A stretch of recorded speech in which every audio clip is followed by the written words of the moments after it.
সুপ্রিয় দর্শক আসসালামু আলাইকুম। যে যেখান থেকে আমার ভিডিওটি দেখছেন আশা করছি আপনারা সকলে অনেক অনেক ভালো আছেন। আজকের পর্বে তৈরি করে দেখাবো বাচ্চাদের খুবই পছন্দের একটি রেসিপি, আর সেটা হচ্ছে চিকেন নাগেটস। আশা করছি আজকের রেসিপিটি আপনাদের কাছে অনেক ভালো লাগবে। রেসিপিটি ভালো লাগলে শুরুতে একটি লাইক দিয়ে পুরো ভিডিওটি দেখার চেষ্টা করবেন এবং ভিডিওটি ভালো লাগলে সুন্দর একটি কমেন্ট করে চ্যানেলটিকে সাবস্ক্রাইব করে যাবেন। চিকেন নাগেটস তৈরি করার জন্য প্রথমে একটা ব্লেন্ডার জারে নিয়ে নিচ্ছি 1 কাপ পরিমাণে চিকেনের মধ্যে কোনো প্রকার হাড় থাকা যাবে না, আর চিকেনটাকে একটু ছোট সাইজ করে কেটে নিতে হবে। এরপরে দিয়ে দিচ্ছি 2 পিস ব্রেড। এখানে আমি ব্রেডের সাইডের অংশগুলো ছাড়িয়ে নিয়েছি। দিয়ে দিচ্ছি 3 টেবিল চামচ পরিমাণ তরল দুধ। দিয়ে দিচ্ছি 1 টেবিল চামচ পরিমাণ কালো গোলমরিচের গুঁড়া। দিয়ে দিচ্ছি স্বাদ মতো লবণ, আর সব শেষে দিয়ে দিচ্ছি চিজ। এখানে আমি 2 পিস চিজ দিয়ে দিচ্ছি। তো সবগুলো উপকরণ দিয়ে দেওয়া হয়ে গেছে। এখন ব্লেন্ডারে ঢাকনাটা লাগিয়ে আমি এটাকে সবগুলো উপকরণ একসাথে ব্লেন্ড করে নিচ্ছি।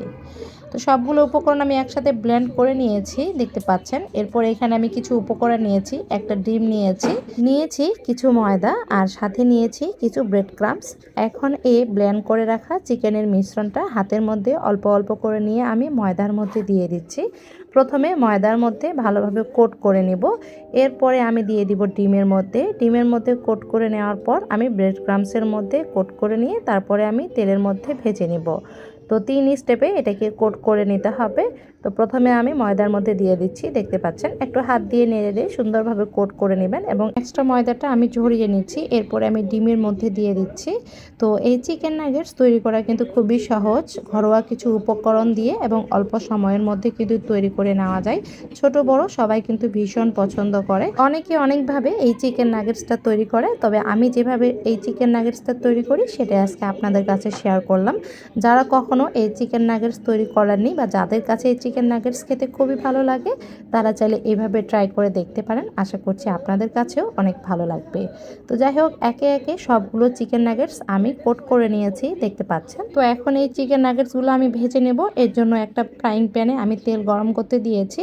তেলটা গরম হয়ে গেছে। এরপরে আমি এই চিকেন নাগেটসগুলো দিয়ে দিচ্ছি। তো মিডিয়াম আঁচে অনবরত নেড়ে এই চিকেন নাগেটসগুলো ভেজে নিচ্ছি। তো এক পাশটা ভাজা হয়ে গেলে উল্টিয়ে দিব। এইভাবে উল্টিয়ে পাল্টিয়ে আমি চিকেন নাগেটসগুলো ভেজে নিচ্ছি যাতে সব দিক দিয়ে সমান একটা কালার হয়। তো যাই হোক, সবগুলো চিকেন নাগেটস আমার ভেজে নেওয়া হয়ে গেছে। তো একইভাবে আমি সবগুলো চিকেন নাগেটস ভেজে নিয়েছি, দেখতে পাচ্ছেন। এই চিকেন নাগেটসগুলো কিন্তু খুবই সুন্দর হয়েছে, আর সুন্দর একটা কালারও হয়েছে, আর খেতেও কিন্তু খুবই মজার হয়েছিল। তো এই ছিল আজকের রেসিপি। আশা করছি রেসিপিটি ভালো লেগেছে। যারা এতক্ষণ সাথে ছিলেন সবাইকে ধন্যবাদ। আজকের পর্বে তৈরি করে দেখাবো ঘরোয়া কিছু উপকরণ দিয়ে এবং খুবই অল্প সময়ের মধ্যে হেলদি একটি স্ন্যাক্স রেসিপি। আশা করছি আজকের রেসিপিটি আপনাদের কাছে অনেক ভালো লাগবে। স্ন্যাক্স তৈরি করার জন্য প্রথমে একটা মিক্সিং বোলে নিয়ে নিচ্ছি 1/2 কাপ পরিমাণে ময়দা।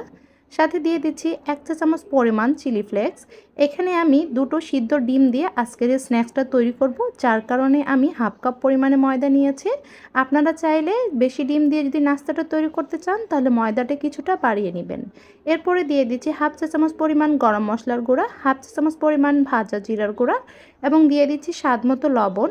এখানে লবণটা 1/4 চা চামচ পরিমাণ হবে। এখন সবগুলো শুকনো উপকরণ একসাথে ভালোভাবে মিক্স করে নিচ্ছি।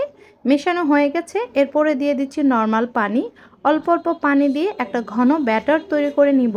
এই ব্যাটারটা খুব বেশি ঘন বা খুব বেশি পাতলা করা যাবে না, মিডিয়ামভাবে তৈরি করে নিতে হবে। আমরা যেমন বেগুনি তৈরি করার সময় বেগুনের ব্যাটারটা যেভাবে তৈরি করি ঠিক সেরকম ঘন করে এই ব্যাটারটা তৈরি করে নিতে হবে। তো এই কারণে পানিটা অল্প অল্প করে অ্যাড করতে হবে, একবারে পুরো পানিটা দেওয়া যাবে না, যাতে এই ব্যাটারটা কোনো প্রকার পাতলা না হয়ে যায়। তো যাই হোক, আমার এই ব্যাটারটা কিন্তু রেডি হয়ে গেছে। আমি আপনাদেরকে এই ব্যাটারের ঘনত্বটা দেখিয়ে দিচ্ছি। তো ব্যাটারটা পুরোপুরি রেডি। আর এখানে দেখতে পাচ্ছেন আমি 2টো সিদ্ধ ডিম নিয়েছি। ডিম দুটাকে এখন আমি ছোট ছোট পিস করে কেটে নিচ্ছি। একটা ডিমকে আমি 8টা ভাগে ভাগ করে নিব, আর এভাবে আমি 2টো ডিমকে পিস পিস করে কেটে নিচ্ছি। আজকের এই স্ন্যাক্সটা খুবই অল্প সময়ের মধ্যে এবং ঘরোয়া কিছু উপকরণ দিয়ে ঝটপট তৈরি করে নেওয়া যায় এবং খুবই হেলদি একটা স্ন্যাক্স রেসিপি। চাইলে আপনারা বাচ্চাদের টিফিনেও এই স্ন্যাক্সটা তৈরি করে দিতে পারবেন। বাচ্চাদের প্রতিনিয়ত একই রকমের টিফিন না দিয়ে মাঝে মাঝে যদি আলাদা করে টিফিনটা দেওয়া হয় তাহলে তাদের খাওয়ার আকর্ষণটাও বেড়ে যায় এবং তাদের পুষ্টির চাহিদাটাও কিন্তু পূরণ হয়ে যায়। এছাড়া এই স্ন্যাক্সটা বিকালে চায়ের সাথেও খেতেও কিন্তু খুবই ভালো লাগে, সবাই অনেক বেশি পছন্দ করে। তো অবশ্যই একবার হলে ট্রাই করে দেখবেন, আশা করছি আপনাদের কাছেও খুবই ভালো লাগবে। তো ডিমগুলোকে আমি পিস পিস করে কেটে নিয়েছি। এরপরে আমি নিয়ে নিচ্ছি পেঁয়াজগুলো দেখতে পাচ্ছেন আমি বড় বড় করে কেটে নিয়েছি, অর্থাৎ পেঁয়াজের পাপড়িগুলো আমি ছাড়িয়ে নিয়েছি এবং একটু সাইজ করে কেটে নিয়েছি। আর এরপরে আমি নিয়েছি টুথপিক। প্রথমে এই যে পেঁয়াজের যে স্লাইসটা এটা আমি টুথপিকের মধ্যে গেঁথে নিয়েছি। এরপরে আমি ডিমের পিসটা গেঁথে নিচ্ছি। দেখতে পাচ্ছেন আমি কিভাবে গেঁথে নিচ্ছি। এইভাবে গেঁথে নিলে কুসুমটা ভেঙে যাবে না বা আলাদা হবে না। এরপর আমি আরও একটা পেঁয়াজের টুকরা নিয়ে নিচ্ছি। আর এভাবে আমি স্ন্যাক্সগুলো সবগুলাই তৈরি করে নেব। আর ময়দা দিয়ে আমি যে ব্যাটারটা তৈরি করে নিয়েছি সেখানে আপনারা ময়দার পরিবর্তে আটা কিংবা বেসন দিয়ে কিন্তু এই ব্যাটারটা তৈরি করে নিতে পারবেন। হাতের কাছে যেটা থাকবে সেটা নিলেই হবে। তো যাই হোক, একে একে আমি সবগুলো স্ন্যাক্স তৈরি করে নিয়েছি। এখন এই ব্যাটারের মধ্য দিয়ে আমি এই স্ন্যাক্সটা কোট করে নিচ্ছি, দেখতে পাচ্ছেন। তো কোট করে নেওয়া হয়ে গেলে আমি সরাসরি তেলের মধ্যে ছেড়ে দিব। এই জন্য আগে থেকে কিন্তু চুলাতে তেলটা বসিয়ে রাখবেন। তেলটা যখন ভালোভাবে গরম হয়ে যাবে সে পর্যায়ে স্ন্যাক্সটা ছেড়ে দিতে হবে। তো এই জন্য আমি আগে থেকে তেল গরম করতে চুলাতে বসিয়ে দিয়েছি। দেখতে পাচ্ছেন তেলটা কিন্তু বেশ ভালোভাবে গরম হয়ে গেছে। এখন আমি স্ন্যাক্সগুলো দিয়ে দিচ্ছি এবং এক পাশটা যখন ভাজতে ভাজতে কিছুটা শক্ত হয়ে যাবে সে পর্যায়ে আমি উল্টিয়ে দিব এবং এভাবে উল্টিয়ে পাল্টিয়ে সবগুলো স্ন্যাক্স আমি ভেজে নেব। যখন সুন্দর একটা কালার চলে আসবে সে পর্যায়ে স্ন্যাক্সগুলোকে আমি নামিয়ে নেব। আর হ্যাঁ, এখানে কিন্তু তেলটা আমি একটু বেশি করে নিয়েছি, দেখতে পাচ্ছেন। আপনারা কম তেল দিয়ে যদি ভেজে নিতে চান সেই ক্ষেত্রে কম তেল দিয়েও ভেজে নিতে পারবেন, সমস্যা নেই। তবে ডুবো তেলে ভেজে নিলে কি হয়, এই নাস্তাটা অনেক বেশি ক্রিস্পি হয়, যার কারণে খেতেও কিন্তু অনেক বেশি ভালো লাগে। তো যাই হোক, এভাবে উল্টিয়ে পাল্টিয়ে সবগুলো স্ন্যাক্স আমি ভেজে নিচ্ছি। কিছুক্ষণ এভাবে ভেজে নিলে দেখতে পাবেন কাঙ্ক্ষিত একটা কালার চলে আসবে। এভাবে উল্টিয়ে পাল্টিয়ে সবগুলো স্ন্যাক্স আমি ভেজে নিচ্ছি। আর আপনাদের কাছে আরও একটা কথা বলি, যারা আমার চ্যানেলে নতুন এসেছেন প্লিজ চ্যানেলটিকে সাবস্ক্রাইব করে যাবেন এবং পাশের বেল আইকনটি অন করে রাখবেন, যাতে এরপরে নতুন কোনো ভিডিও আপলোড করলে সাথে সাথে আপনাদের কাছে পৌঁছে যায়। আমার চ্যানেলে কিন্তু বিভিন্ন ধরনের রান্নার রেসিপি রয়েছে, চাইলে আপনারা সেই রেসিপিগুলো ফলো করতে পারেন। আশা করছি আপনাদের কাছেও ভালো লাগবে। তো এইভাবে একে একে সবগুলো স্ন্যাক্স আমি ভেজে নামিয়ে নিয়েছি। দেখুন কতটা পারফেক্ট হয়েছে আর কতটা মুচমুচে হয়েছে। তো এই ছিল আজকের রেসিপি। যারা এতক্ষণ সাথে ছিলেন সবাইকে ধন্যবাদ। খিদাটা খুবই অল্প, কিন্তু কোনো কিছু না খেলে চলে না। তাই বিকালের জন্য দারুণ মজার একটি স্ন্যাক্স আইটেম আজকে তৈরি করে দেখাবো। আর সেটা হচ্ছে শীতের সবজি বাঁধাকপির পাকোড়া। আশা করছি আজকের রেসিপিটি আপনাদের কাছে অনেক ভালো লাগবে। বাঁধাকপির পাকোড়া তৈরি করার জন্য লাগবে বাঁধাকপি। এখানে আমি একটা মিডিয়াম সাইজের বাঁধাকপির অর্ধেকটার মতো বাঁধাকপি কেটে নিয়েছি। আপনারা আপনাদের প্রয়োজন মতো কমিয়ে বা বাড়িয়ে নিতে পারবেন। এরপরে দিয়ে দিচ্ছি স্বাদ মতো লবণ, 1 কাপ পরিমাণ পেঁয়াজ কুচি, দিয়ে দিচ্ছি একটা মিডিয়াম সাইজের টমেটো কুচি, 8-10টার মতো কাঁচামরিচ কুচি, 1 কাপ পরিমাণে বেসন, দিয়ে দিচ্ছি 2 টেবিল চামচ পরিমাণ কর্নফ্লাওয়ার, 1 চা চামচ পরিমাণ কালো গোলমরিচের গুঁড়া আর 1 চা চামচ পরিমাণ ভাজা জিরার গুঁড়া, দিয়ে দিচ্ছি 1 টেবিল চামচ পরিমাণ টমেটো সস, একটা ডিম, চাইলে ডিমটাকে আপনারা বাড়িয়েও নিতে পারবেন, আমি এখানে একটা ডিম দিয়ে তৈরি করে নেব। আর দিয়ে দিচ্ছি 1 কাপের মতো হবে ধনিয়া পাতার কুচি। এখন এই সবগুলো উপকরণ একসাথে ভালোভাবে মিশিয়ে নিচ্ছি। এখানে আপনারা এই যে আমি যে উপকরণগুলো দিয়েছি আপনারা কিছু কিছু জিনিস স্কিপ করতে পারেন, আবার চাইলে সবগুলোও দিয়ে দিতে পারেন। তো সবগুলো দিলে কি হয়, পাকোড়াটা খেতে বেশি ভালো লাগে। আর অবশ্যই কর্নফ্লাওয়ারটা দেওয়ার চেষ্টা করবেন, এতে করে পাকোড়াটা অনেক বেশি মুচমুচে হয়। কর্নফ্লাওয়ার না থাকলে সেক্ষেত্রে আপনারা চালের গুঁড়াটাও দিয়ে দিতে পারবেন। তো হাত দিয়ে ভালোভাবে মাখিয়ে নিয়েছি। এরপরে আমি একটা কড়াইয়ে তেল গরম করতে দিয়েছিলাম, তেলটা মিডিয়াম গরম হয়ে গেছে। এখন এই পাকোড়াগুলো আমি দিয়ে দিচ্ছি। পাকোড়াগুলো ভাজার সময় তেলটা হালকা গরম করে নিয়ে তারপরে দিতে হবে। খুব বেশি গরম করা থাকলে পাকোড়াটা দেওয়ার সাথে সাথে কিন্তু পুড়ে যাবে। তো চুলার ফ্লেমটা মিডিয়াম টু লো করে রেখে পাকোড়াগুলো ভেজে নেবেন। তো যাই হোক, আমার পাকোড়াগুলো কিন্তু ভেজে নেওয়া হয়ে গেছে, সুন্দর একটা কালার হয়েছে, দেখতে পাচ্ছেন। পাকোড়াগুলোকে আমি তুলে নিয়েছি। তো বিকালের জন্য তৈরি হয়ে গেল দারুণ মজার ও সহজ একটা স্ন্যাক্স আইটেম। আশা করছি আজকের রেসিপিটি আপনাদের কাছে অনেক ভালো লেগেছে। আর যেহেতু শীতের মৌসুম, বাঁধাকপিটা কিন্তু অ্যাভেলেবেল পাওয়া যায়। তো অবশ্যই একবার হলো ট্রাই করে দেখবেন, আশা করছি ভালো লাগবে। আজকের পর্বে তৈরি করে দেখাবো পালং শাকের পাকোড়া। আশা করছি আজকের রেসিপিটি আপনাদের কাছে অনেক ভালো লাগবে। চলুন তাহলে কথা না বাড়িয়ে মূল রেসিপিটি শুরু করি। পালং শাকের পাকোড়া তৈরি করার জন্য প্রথমে একটা মিক্সিং বলে 1.5 কাপ পরিমাণে বেসন নিয়েছি। আর বেসনটাকে অবশ্যই চেলে নিতে হবে, কারণ বেসনের মধ্যে কিন্তু অনেক দানা দানা থাকে। এরপরে দিয়ে দিচ্ছি 1/2 চা চামচ পরিমাণ বেকিং পাউডার আর 1/2 চা চামচ পরিমাণ বেকিং সোডা, দিয়ে দিচ্ছি হলুদ গুঁড়া, মরিচ গুঁড়া, ধনিয়া গুঁড়া আর দিয়ে দিচ্ছি আস্ত জিরা। এখানে সবগুলো উপকরণ 1 চা চামচ করে রয়েছে আর তার সাথে আমি স্বাদ মতো লবণ দিয়ে দিয়েছি। এখন শুকনো উপকরণগুলো একসাথে মিক্স করে নিচ্ছি। এরপরে অ্যাড করে দিচ্ছি কাঁচামরিচ। এখানে ৫-৬টার মতো কাঁচামরিচ কুচি হবে। আপনারা আপনাদের প্রয়োজন মতো ঝালটাকে বাড়িয়ে বা কমিয়ে নিতে পারবেন। এরপরে দিয়ে দিচ্ছি পেঁয়াজ কুচি। এখানে ১ কাপ পরিমাণ হবে পেঁয়াজ কুচি দিয়ে দিচ্ছি। আর দিয়ে দিচ্ছি পালং শাক। পালং শাকটাকে আমি ভালোভাবে ধুয়ে কেটে নিয়েছি। এরপর আমি এটাকে মেপে নিয়েছি। এখানে ৪ কাপ পরিমাণ পালং শাক রয়েছে। এখন সবগুলো উপকরণ একসাথে ভালোভাবে মিক্স করে নিচ্ছি। তো উপকরণগুলো সবগুলো যেহেতু শুকনো, এখানে অল্প একটু পানি অ্যাড করে তারপরে মিশিয়ে নিতে হবে।